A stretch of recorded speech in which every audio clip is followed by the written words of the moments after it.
ਤੁਹਾਡੀ ਤਰਫੋਂ ਸਾਨੂੰ 5000 ਰੁਪਇਆ ਮਿਲਿਆ ਦਵਾਈ ਦਾਰੂ ਵਾਸਤੇ। ਅੱਲਾ ਤੁਹਾਨੂੰ ਜ਼ਿੰਦਗੀ ਦੇ, ਤੰਦਰੁਸਤੀ ਦੇ, ਤੁਹਾਡੇ ਬੱਚੇ ਜੀ ਨੇ ਜਿੱਥੇ ਵੀ ਜੇ ਤੁਸੀਂ ਖੁਸ਼ ਰਹੋ, ਤੁਹਾਡੇ ਅੱਲਾ ਖਜ਼ਾਨੇ ਭਰੀ ਰੱਖੇ।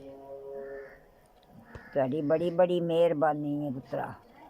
ਅੱਲਾ ਉਹਨਾਂ ਨੂੰ ਜ਼ਿੰਦਗੀ ਦੇ, ਤੰਦਰੁਸਤੀ ਦੇ, ਨੇਕ ਲਾਇਕ ਹੋਣ ਪੁੱਤਰਾ ਤੁਹਾਡੇ ਬੱਚੇ। ਅੱਲਾ ਤੁਹਾਨੂੰ ਜ਼ਿੰਦਗੀ ਦੇ, ਅੱਧੂ ਵੀ ਖਜ਼ਾਨੇ ਤੁਹਾਡੇ ਭਰੇ ਰਹਿਣ, ਤੁਸੀਂ ਕਾਮਯਾਬ ਹੋਵੋ ਤੇ ਤੁਹਾਡੀ ਬੜੀ ਬੜੀ ਮਿਹਰਬਾਨੀ। ਮੈਂ ਬੜੀ ਖੇਰ ਤੋਂ ਬਿਮਾਰ ਸਾਂ। ਆ ਜਿਹੜੇ ਪੈਸੇ ਮਿਲੇ ਨੇ ਇਵੇਂ ਆਪਣੀ ਦਵਾਈ ਲਵਾਂ, ਦਾਰੂ ਲਵਾਂ ਦਾ, ਤੇ ਤੁਹਾਨੂੰ ਅੱਲਾ ਤੰਦਰੁਸਤੀ ਦੇ। ਜਿੱਥੇ ਹੈਗੇ ਤੁਸੀਂ ਬਹੁਤ ਖੁਸ਼ ਰਹੋ। ਤੁਹਾਡੀ ਤਰਫੋਂ ਸਾਨੂੰ ਮਦਦ ਮਿਲੀ ਹੈ। ਤੰਦਰੁਸਤੀ ਦੇਵੇ ਜੀ, ਅੱਲਾ ਤੁਹਾਡੀ ਮਦਦ ਕਰੇ, ਅੱਲਾ ਤੁਹਾਨੂੰ ਖੈਰ ਕਰੇ। ਹਾਂਜੀ, ਅੱਲਾ ਤੁਹਾਡੇ 'ਤੇ ਰਹਿਮਤ ਕਰੇ। ਜੋ ਵੀ ਮੁਸ਼ਕਲ ਹੈ ਤੁਹਾਡੀ ਮੁਸ਼ਕਲ ਅੱਲਾ ਹੱਲ ਕਰੇ।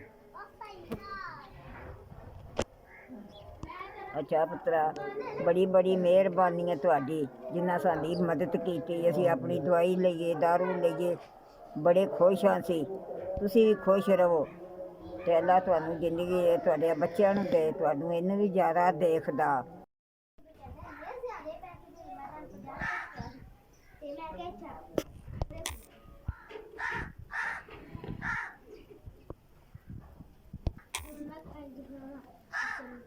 सलामकुम। हाँ पुत्र, सलामकुम। 6 बच्चे सन ते मेरे 6 ਦੇ 6 ਹੀ ਵਿਆਹੇ ਨੇ, ਬਾਲ ਬੱਚੇ ਵਾਲੇ ਨੇ। ਤੇ ਮੈਂ ਛੋਟੇ ਪੁੱਤਰ ਕੋਲ ਹੁੰਦੀ ਹਾਂ। ਉਹਨਾਂ ਦੇ ਵੀ 6 ਬੱਚੇ ਨੇ ਤੇ ਕੋਈ ਉਹਨਾਂ ਦੇ ਪਰਨੇ ਅਸੀਂ ਬੈਠੇ ਆ, ਉਹ ਹੀ ਸਾਨੂੰ ਰੋਟੀ ਕਮਾ ਕੇ ਦਿੰਦੇ ਨੇ ਤੇ ਅਸੀਂ ਖਾਂਦੇ ਹਾਂ। ਤੇ ਮੈਂ ਵੀ ਬਿਮਾਰ ਆ ਮੇਰਾ ਵੱਡਾ ਬੇਟਾ ਇਹ ਵੀ ਬਿਮਾਰ ਹੈ ਤੇ ਇਹਨਾਂ ਦੇ ਕੋਲ ਹੀ ਅਸੀਂ ਉਹ ਸਾਨੂੰ ਪਾਲਣ ਦੇਣ ਕਿ ਆਪਣੇ ਬੱਚੇ ਪਾਲਣ। ਮੁੜ ਵੀ ਉਹਨਾਂ ਦਾ ਪ੍ਰਮਾਣ ਸੀ ਜਿਹੜੇ ਸਾਨੂੰ ਸਾਂਭਦੇ ਨੇ ਪਏ ਤੇ ਅਸੀਂ ਆਪ ਦੋਵੇਂ ਕੁਛ ਨਹੀਂ ਕਰਨ ਜੋਗੇ। ਬੰਦਾ ਮੇਰਾ ਬਹੁਤ ਹੋ ਗਿਆ, ਮੀਆਂ ਮੇਰਾ ਬਹੁਤ ਹੋ ਗਿਆ ਹੈ ਤੇ ਇਹ ਵੀ ਕੁਛ ਨਹੀਂ ਕਰਨ ਜੋਗਾ। ਮੈਂ ਵੀ ਬਿਮਾਰ ਹਾਂ, ਕੁਛ ਨਹੀਂ ਕਰਨ ਜੋਗੀ। ਤੇ ਪੁੱਤਰਾ ਵਾਲੇਕੁਮ ਜੀ।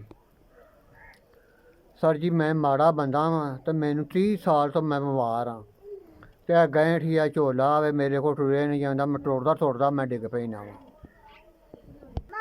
अस्सलाम वालेकुम जी। ये मैनू आ रेशे का बलगम का मसला है। मेरे को पैसा नहीं होंदा, मैं दवाई लियाउण जोगा नहीं हैगा। मैनू चक्कर आउंदे ने, मैं डिग पैना वां।